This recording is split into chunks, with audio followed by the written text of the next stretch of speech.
Hello and welcome back. Today we are diving into pointers in C++. Pointers are a special type of variable that store memory addresses instead of values. They may seem confusing at first, but they are extremely powerful and form the foundation for advanced topics like dynamic memory and data structures. Normally, a variable stores a value. Here you can see a variable that stores a value 22 and the address where it stores is 2000. A pointer stores the address of the variable and hence the value of pointer becomes 2000 in this case. Think of it as a signpost pointing to where the value is stored in the memory. In this very program, we created a variable num that holds the value 10. Int star ptr declares a pointer to an integer, and ampersand num or and num gives the address of num. Ptr stores that address. Star ptr is called dereference operator, which gives the value at the address. Let's run this program and see the output.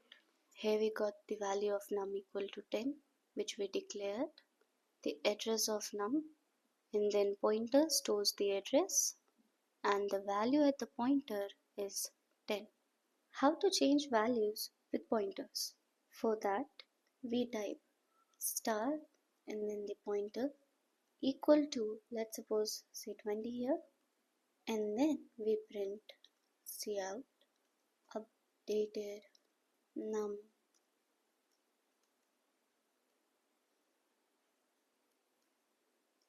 line break. And that's it. When you change the value using star pointer, it directly updates the original variable. That's why pointers are so powerful. An array name is actually a pointer to its first element. Line number 7 here points to the first element. You can use pointer arithmetic like p plus 1 to move through the array. So the pointer points to the first element in the array, that is 10, and then with p plus 1 and p plus 2 we are moving through the array, which will give 20 and 30 respectively. Always initialize pointers. A null PTR or null pointer means the pointer doesn't point to anything valid. Using uninitialized pointers can cause errors or crashes. Pointers may feel strange at first, but they unlock the real power of C++. We'll be using them again when we study dynamic memory and data structures. So, in this lesson, we learned how to declare and use pointers, how to dereference a pointer, how arrays and pointers are related, why null pointers are important.